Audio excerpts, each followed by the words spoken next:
سلام و ادب دارم خدمت شما جناب آقای سپهبند عضو کمیسیون انرژی مجلس. اخیراً صحبتی شما کرده بودید که خب مقداری هم جنجالی شد راجع به کشت خشخاش در کشور. می‌خوام مبانی این و مبنای این بهتر بگم مبنای این موضوع از دید شما چی هستش و چه ارزشی برای کشور خواهد داشت؟ بسم الله الرحمن الرحیم. البته این نباید جنجالی بشه چون یه موضوع علمی و فنی هستش. به حضور شما عرضم که ما از زمان قاجار کشت خشخاش رو در این کشور داشتیم، صادراتش رو داشتیم. اون موقع که صحبت از استخراج نفت نبود. بعد در سال 1334 ممنوعیت کشت خشخاش رو داشتیم. در سال 1347 باز یک قانونی به اسم قانون کشت کنترل شده و محدود خشخاش رو داشتیم که تا سال 1359 این کشت میشد. اما در سال 1359 با یک اقدام عجولانه و غیر کارشناسی به هر حال این ممنوع شد. در قانون 1347 اومده که تا زمانی که کشورهای همسایه اقدام به کشت خشخاش میکنن ایران هم این کار رو انجام میده. اما چرا باید انجام بده؟ البته دلیل این کار چی بود که ما در 59 متوقف کردیم؟ گفتن اگر تریاک کشت نشه، خشخاش کشت نشه، اعتیاد کم میشه. ولی ما دیدیم که در 4 دهه بعد از اون نه تنها کم نشده بلکه تنوع مواد افیونی و صنعتی بسیار بیشتر شده و اعتیاد از مواد سنتی به سمت مواد صنعتی رفته و این مواد هم بسیار آسیبزا و خطرناک هستند برای سلامت جامعه. اما چرا باید کشت کنیم؟ بنده طرح اینو آماده کردم و روش مطالعات زیادی انجام شده.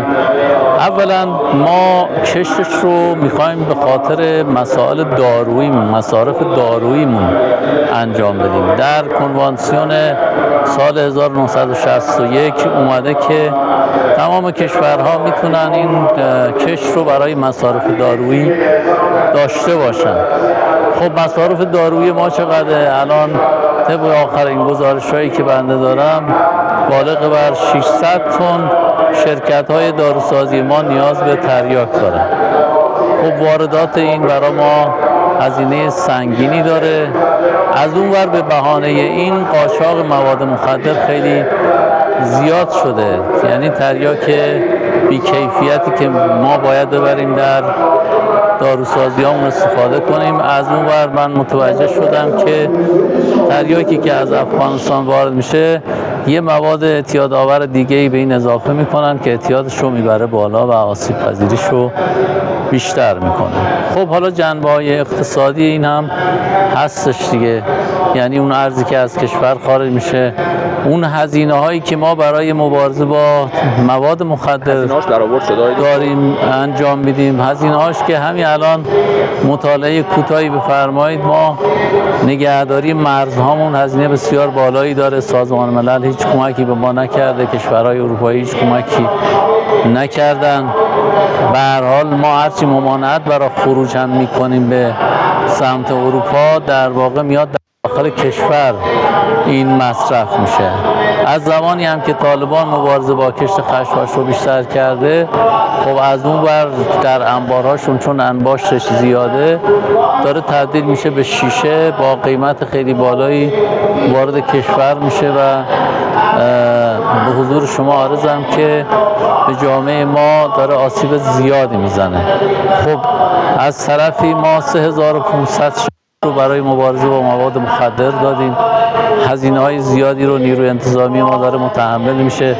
همین الان هم برای امهای کشت خشخاش داریم هزینه زیادی میدیم، نارضایتی زیادی ایجاد کردیم. به هر حال اگر برگردیم قانون 347 اگر به صورت محدود و مدیریت شده این گیاه رو کشف کنیم و مدیریت شده برای مصارف دارویی تحویل بگیریم، به نظر بنده هم از نظر اقتصادی، هم از نظر اشتغال و هم از نظر تأمین تریاک سالم برای شرکت‌های داروسازیمون بهتر خواهد بود.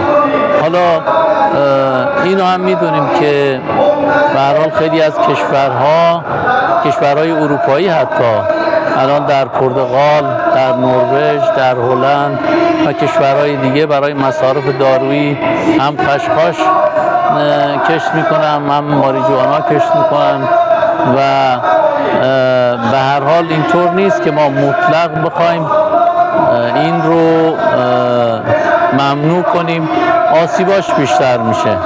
این چیزیه که ما به عنوان یه طرح آماده کردیم، پیشنویس دادیم و با همکاری مرکز پژوهش‌های مجلس، مراکز مطالعاتی، دانشگاه‌ها، مرکز دیابت ایران، انجمن دیابت ایران داریم روی این مطالعه می‌کنیم و انشالله که به یک نتیجه مثبتی برسیم و بتونیم یکی از چالش‌های اساسیمون رو در این کشور برطرف کنیم. ممنونم آقای دکتر.